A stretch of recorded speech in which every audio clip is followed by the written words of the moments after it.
In Francia la scoperta in un ospedale di Parigi, un caso di Covid-19 già a dicembre. Nuovi test rivelano che il virus circolava già prima dell'emergenza a gennaio. Il corrispondente Alessandro Cassieri. Il medico mi ha detto di averla scampata bella perché ero risultato positivo al 100% al Covid. Lui si chiama Amirusha Ammar, ha 43 anni, origini algerine e rischia di passare alla storia dell'epidemia.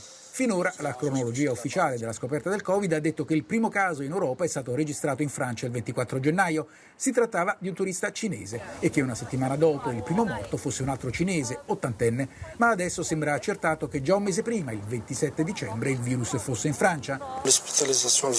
Già prima di andare in ospedale, quella mattina alle 5, soffrivo da una decina di giorni di tosse, febbre e dolori al torace. Potrebbe essere un'infezione polmonare, mi hanno detto, ma non è chiaro. Di sicuro è una cosa grave. A scoprire che fosse già il coronavirus è stato il capo dell'unità di terapia intensiva di 2 ospedali della periferia parigina, il dottor Yves Cohen. Con Ammar risultavano contagiati anche i 2 figli, ma non la moglie. A distanza di qualche settimana dalla guarigione dei 3, il dottor Cohen decide di rielaborare tutti gli esami dei pazienti ricoverati per polmonite acuta.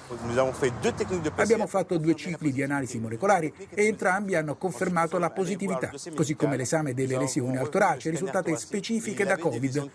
Sotto osservazione ci sono adesso anche i casi dei pazienti ricoverati con sintomi analoghi a partire dal 2 dicembre. La storia del Covid sembra in gran parte ancora da scrivere, anche secondo l'Organizzazione Mondiale della Sanità, che esorta tutti i paesi a riesaminare i casi sospetti. Indagare sui casi di polmonite atipica alla fine del 2019 è dunque la raccomandazione dell'OMS e sulle